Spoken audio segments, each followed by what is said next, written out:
This is the 11th lecture in a series of lectures on premises cabling by the Fiber Optic Association. In this lecture, we're going to talk about counterfeit cabling and the dangers that it presents to the cabling industry. What is counterfeit cabling? Counterfeit cabling is cabling that looks just like Cat5, but uses substandard conductors, insulation, and jacketing. It's probably made on the same production lines as regular Cat5,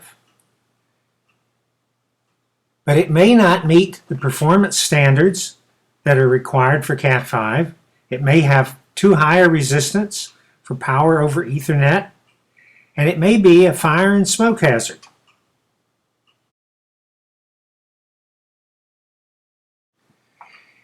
Here's a sample of counterfeit cable that was sent to us by a contractor.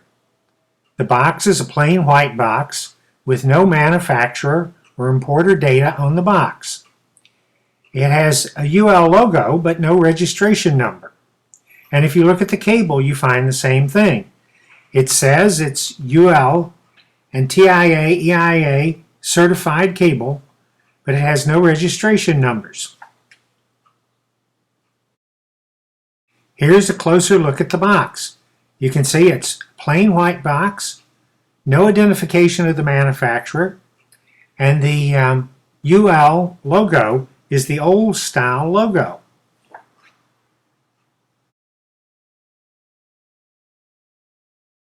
The contractor who sent us this cable was having trouble installing it. The wires kept breaking on punch-down blocks. When he looked closely at the wires, he said, "That's not copper." He looked closely at the center, and it was white. It was aluminum, clad in a thin layer of copper. This wire will not meet Cat5 performance specs. It has higher resistance than copper, so it can cause high voltage drops and heat buildup when you use power over Ethernet systems. But it weighs about 2/3 of the weight of copper cable. So he originally thought that you could find the boxes of this kind of cable by weighing them, until the counterfeiters realized that was the case and started putting ballast in the box so they weigh the same. Here's a closer look at the wire. That wire is only a 1/2 millimeter across, but you can see there's hardly any copper at all.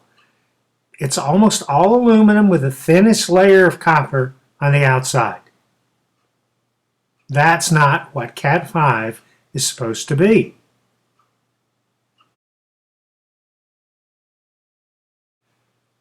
Another contractor who called us wondered about the flammability of this cable, so he had some tested, and it failed. We thought we would try to do a demonstration ourselves. Flammability can be a major safety issue. The cable can promote the spread of fire and cause toxic fumes. So if the conductors are counterfeit, how about the insulation? We don't have the facilities for a scientific test, but we went out into the barn and did our own test. This is a section of that counterfeit cable. We set it up in a safe place in our barn and used a flame to see what would happen if we tried to burn it. Watch what happens.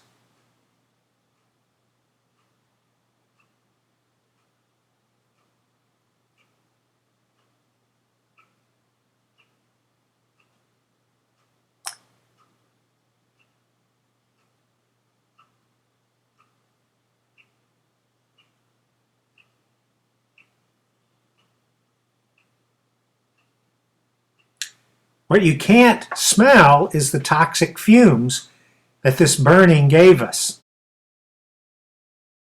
Now here's a similar test done with a piece of cable that is UL approved.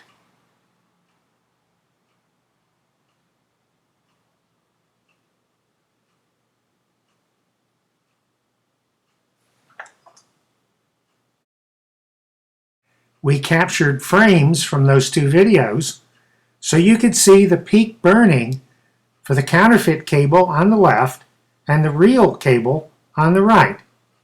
There's quite a significant difference. Again, this isn't a scientific test, but it's fairly obvious that the counterfeit cable is nowhere near as flame retardant as the UL approved cable.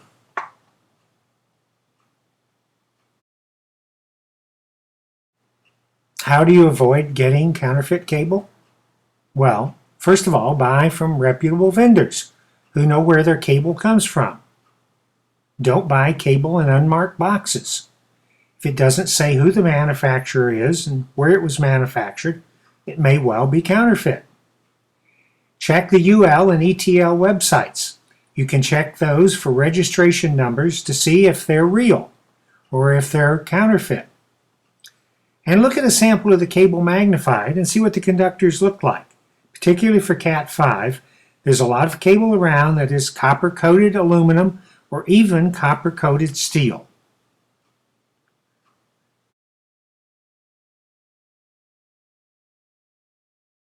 We're the FOA, the Professional Society of Fiber Optics and Premises Cabling. Be sure to check out all the other YouTube videos and all of our technical information on our website at www.thefoa.org.